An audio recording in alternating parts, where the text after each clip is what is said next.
La danse, elle fait partie de nous. On l'utilise pour s'exprimer, séduire ou même revendiquer. Mouvement libératoire ou discipline pour certains. J'ai voulu en savoir plus. Aujourd'hui, on va à la rencontre de Janelle, jeune danseuse talentueuse qui nous parlera de ses ambitions et de sa carrière. Et d'ailleurs, au passage, moi aussi, je suis un excellent danseur. Ma mère vous le dira. Ismaël, il danse, on dirait, il n'entend pas la musique. Under. Je m'appelle Janelle, je suis danseuse, chorégraphe, directrice artistique. Je suis congolaise, ivoirienne. Dans la vie, ma passion, c'est la danse, et ça a toujours été la danse d'ailleurs. En vrai, je danse depuis toute ma vie. Je suis née en dansant. Non, en vrai, sérieusement, ça fait bientôt 20 ans. Alors moi, j'ai eu la chance parce que j'ai toujours eu des parents qui m'encouragent dans tout ce que je fais. D'ailleurs, c'est même eux qui m'ont forcé à danser parce qu'ils ont vu que je savais danser. Depuis que je suis petite, ils m'ont toujours suivi, ils m'ont toujours encouragée. Et c'est vrai que ça, moralement, mentalement, c'est quelque chose qui aide parce que quand il y a des gens qui sont là pour te pousser vers le haut, c'est plus facile de monter plutôt que, je sais pas, il y a des gens qui sont peut-être seuls ou qui sont pas forcément accompagnés par leurs proches.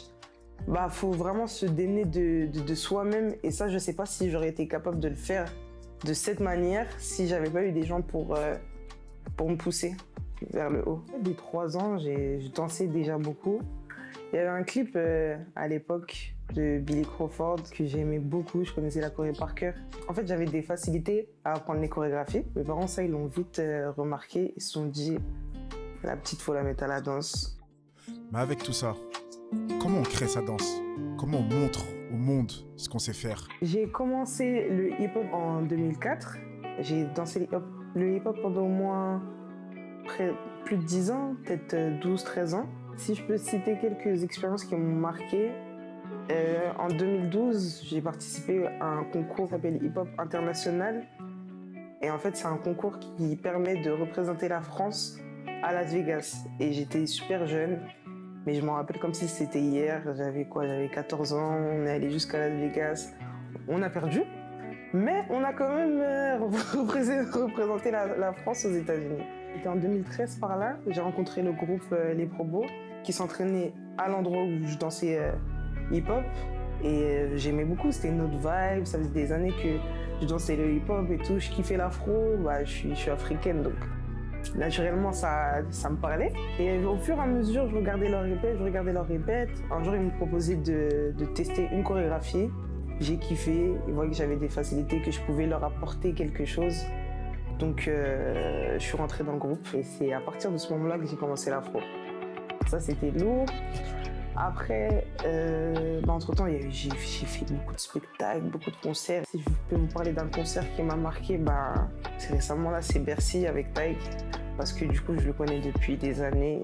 Et faire une si grande salle avec quelqu'un que je connais depuis tant d'années, c'est vraiment quelque chose qui m'a marqué. Ma rencontre avec Taïk s'est faite du coup en 2013 dans le groupe dans lequel on était. À la base, on dansait ensemble. Ensuite, il a eu sa carrière personnelle. On s'est un peu perdu de vue. Et puis, lui, il a glow up dans sa carrière. Est arrivé son premier concert. Il m'a appelé, il m'a dit « Ouais, Janelle, il y a le concert, on va faire le Trianon, là, faut faire une choré. » Donc moi, naturellement, je me suis dit « Ok, je suis là. » J'étais avec Cathy aussi, qu'on connaît depuis longtemps. Donc, on s'est réunis, on a trouvé d'autres danseurs aussi sur les réseaux. On a fait le petit groupe. Et c'est à partir de ce moment-là que la période Taïk, en fait, a commencé.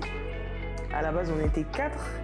Ensuite, il y a eu les Energy Music Awards. D'autres filles sont arrivées. Et à partir de ce moment-là, on a créé les OG Wifeys. Les OG Wifeys. Quel est le rôle de la personne qui doit les diriger?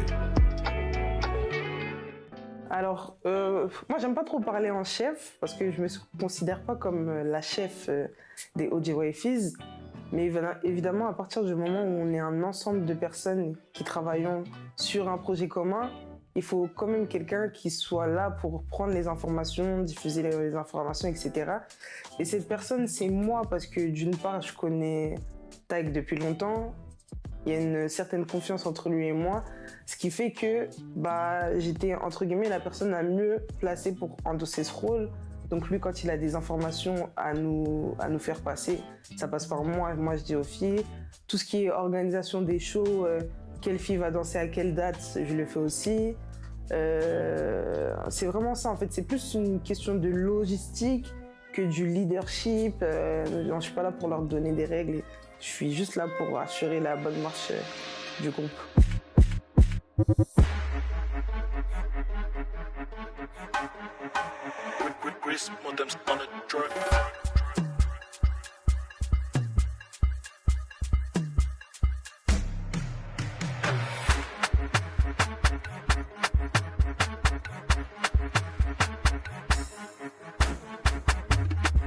J'ai créé récemment la Panda Nation. La Panda Nation, pour l'instant, je dis pour l'instant parce que c'est quelque chose qui va grandir, mais pour l'instant, c'est un événement qui consiste en fait à partager ma manière de danser. Parce que, comme je l'ai dit au début, j'ai commencé avec le hip-hop. Aujourd'hui, je suis plus dans l'afro. Et ma danse, en fait, c'est mon identité et c'est le regroupement de ces deux styles. Donc, j'ai décidé de créer un événement qui permet aux gens de venir apprendre ma manière de danser et de surtout passer un bon moment. Il y a pas de... C'est pas forcément pour les danseurs ou... C'est vraiment, si tu as envie de passer un bon moment, tu as envie de te défouler, tu as envie d'apprendre quelque chose de nouveau, on y est. Première expérience aussi en tant que chorégraphe m'ont marqué aussi, donc j'ai eu l'occasion de faire un clip avec Fally, le clip 100. J'ai eu l'occasion aussi de faire le concert, de chorégraphier le concert de Ronisia à l'Olympia l'année dernière. J'ai fait aussi une choré pour le concert de Nino. Alors moi, j'ai toujours été danseuse, comme je l'ai dit tout à l'heure, j'ai commencé jeune. Mais j'ai toujours su que je finirais pas danseuse. Je sais pas comment vous expliquer, mais je savais que j'allais pas danser toute ma vie. J'ai remarqué que les gens, ils aimaient beaucoup me demander conseil. Et à partir de ce moment-là, je me suis renseignée à savoir quel métier correspondait à donner des conseils dans l'artistique. Et c'est là que je me suis dit, bah en fait, go devenir directrice artistique en fait. Voilà, comme ça le truc il est devant et au moment où tu prends, bam, ça crée une interaction, tu vois. Là, en ce moment, je travaille pour deux artistes, pardon. Un qui s'appelle Tinox et un qui s'appelle Culture, pour qui je les conseille et vraiment, je travaille vraiment sur leur image et sur le développement de carrière. Mais pourquoi Pourquoi t'es agressive? Ma chérie, dis-moi pourquoi tout le temps t'es agressive? Essayer de t'adoucir, non, c'est sensible. En tant que directrice artistique, il y a eu, on va dire c'est de la direction artistique, mais aussi de la chorégraphie, les clips dont j'ai parlé avant, donc le clip de Fally. J'ai fait aussi deux chorés pour Taïk, le clip Dis-moi comment et le clip Dodo. Les conseils que je donnerais à une personne qui veut vivre de la danse aujourd'hui, je dirais qu'il faut être au maximum créatif, être soi-même et essayer d'exprimer sa personnalité à travers son style. Également être professionnel, c'est-à-dire si vous êtes amené à être à des événements, montrer que vous êtes ponctuel. Ne pas négliger aussi les rencontres, parce que dans la vie, on est amené à faire plusieurs rencontres. Des fois, tu sais pas qui sont les gens et tu vas peut-être pas forcément les prendre au sérieux, alors que c'est peut-être quelqu'un qui va te permettre de rencontrer quelqu'un d'autre, qui va te permettre de... Et c'est comme ça, en fait, que des fois, tu rencontres des gens qui te font monter alors que tu t'y attendais pas du tout, en fait. Donc voilà, soyez créatifs, soyez professionnels et ne négligez pas les gens. Là, tu vas te laisser un message pour ta version de toi dans 10 ans. Qu'est-ce que tu dirais? Et Janelle d'être ça. Ah là, si je dois me parler à moi dans 10 ans, attends, là j'imagine j'ai 10 ans en plus et je me regarde. Je vais me dire, mais toi là, ça sert à rien de rater. Ça sert à rien de rater parce que là t'as un plan, il faut que tu suives le plan.